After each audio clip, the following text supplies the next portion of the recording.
नमस्कार सगळ्यांचं माझ्या यूट्यूब चॅनलमध्ये सहर्ष स्वागत आहे। आज एकदम सिंपल जे साधं ब्लाऊज असतो किंवा जो फोर्टेक्स ब्लाऊज म्हणतात, कोणी साधं ब्लाऊज म्हणतं किंवा फोर्टेक्स ब्लाऊज, सगळ्यात सोपा जो ब्लाऊज म्हणतो आपण ज्यावेळेस क्लास करतो तेव्हा आपण सगळ्यात अगोदर आपण फोर्टेक्स ब्लाऊज शिवतो। अशा या सिंपल ब्लाऊजची कटिंग बघणार आहोत आपण एकदम सोप्या पद्धतीमध्ये। आणि सिंपल पद्धत आहे, कुठला पेपर कटिंग वगैरे तुम्हाला कुठलं काही घ्यायचं नाही आहे।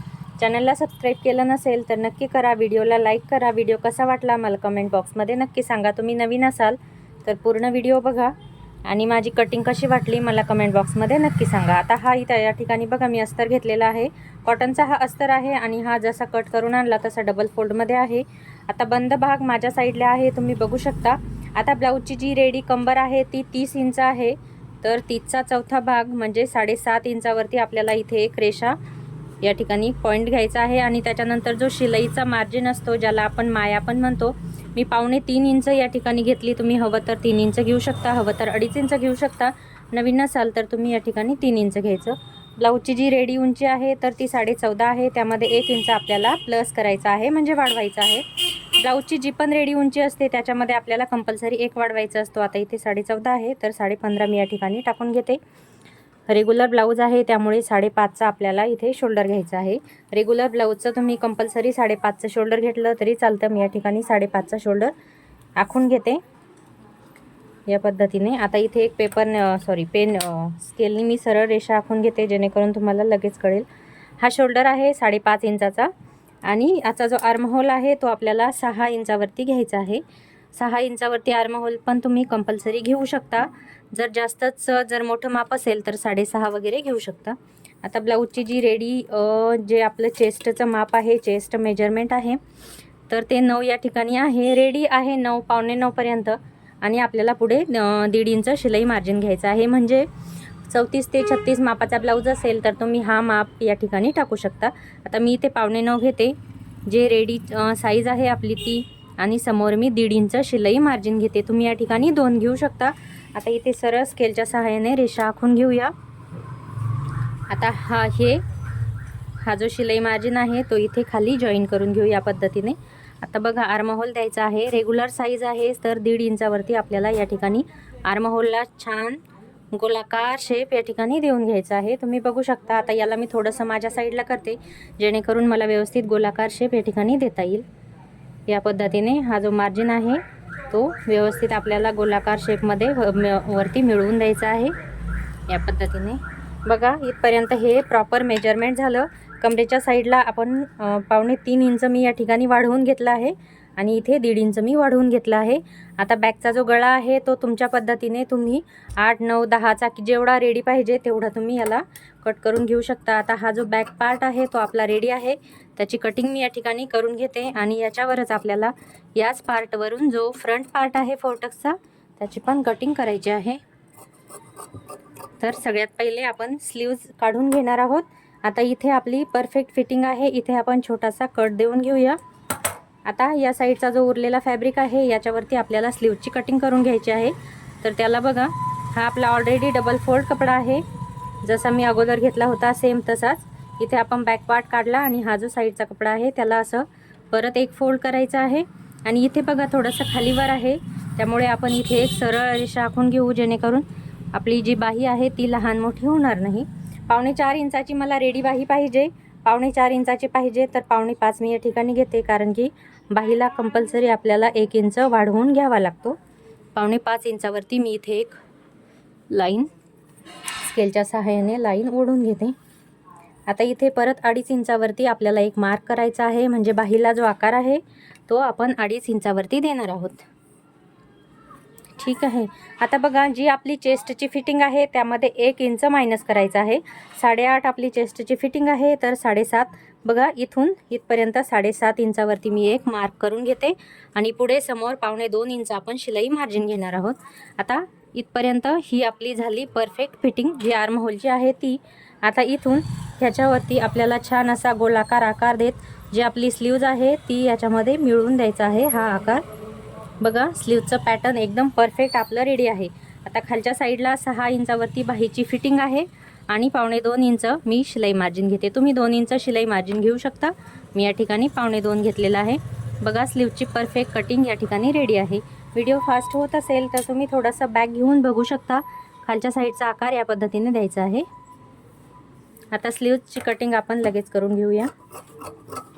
व्हिडिओ कसा वाटला मला कमेंट बॉक्समध्ये नक्की सांगा. या अगोदर पण मी फोटोज, प्रिन्सेस कट, भरपूर पॅटर्नचे व्हिडिओ अपलोड केलेले आहेत. स्टिचिंगपेक्षा जास्त मी कटिंगचे व्हिडिओ अपलोड करते, कारण की स्टिचिंग जवळपास सेमच असते. त्याच्यामुळे मध्यमभागी थोडासा डॉट देऊन घेऊया. या पद्धतीने बघा स्लीव्स पण आपली पूर्णपणे रेडी आहे. आता याचा जो फ्रंट पार्ट आहे तो आपण काढून घेऊया. बॅक पार्टवरूनच आपल्याला फ्रंट पार्टची जी आहे कटिंग करून घ्यायची आहे. बघा आता हा उरलेला फॅब्रिक आहे आणि हा आपण काढलेला बॅक पार्ट आहे. हा बॅक पार्ट याच्यावरती व्यवस्थित ठेवून आपल्याला जशास तसा आखून घ्यायचा आहे. त्या अगोदर खाली जो हा एक्स्ट्रा भाग आहे तिथे 1 इंचाची सरळ रेषा ओढून घ्यायची. 1 इंचावरती ही जी स्केल असते ती पूर्ण प्रॉपर 1 इंचाची असते. त्यामुळे म्हणजे अशी मेजरमेंट घ्यायची गरज पडत नाही. या पद्धतीने बघा इकडे 1 इंचाचा मार्जिन सोडून मी हा फॅब्रिक ठेवून घेते आणि याच्यावरती हा जो भाग आहे तो आपण जशास तसा आखून घेऊया. चारही ज्या साईड आहे या पद्धतीने पूर्ण साईडला जशास तसा हा भाग आखून घ्यायचा आहे. याच्यावरच आपण फ्रंट पार्टची कटिंग करणार आहोत. आता इकडे थोडंसं कमी आहे पण ठीक आहे, कारण की आपल्याला गळ्याचा भाग वरच्या साईडला कट करायचा आहे. त्याच्यामुळे हा पार्ट बघा मी जशास तसा आखून घेतला आहे. आता मी हा बाजूला काढून घेते. सगळ्यात पहिले आपल्याला इथे व्यवस्थित आर्महोलची गोलाई देऊन घ्यायची आहे. आता ही मागच्या साईडची गोलाई होती तर अर्धा इंच मध्ये घेत आपल्याला जो फ्रंट साईड आहे त्याची गोलाई या पद्धतीने देऊन घ्यायची आहे. आता क्रॉसपट्टी जी आहे बघा, जी रेडी क्रॉसपट्टी आहे हे खालचं मेजरमेंट आपल्याला गृहीत धरायचं नाही. रेडी क्रॉसपट्टी 4 इंचाची आहे. तर या इथून मी इथपर्यंत 4 इंच घेतलं आणि या साईडला 3.5 इंच. बघा इथून 4 इंच आणि इथून 3.5 इंच. आता ही रेषा सरळ या ठिकाणी ड्रॉ करून घेऊ.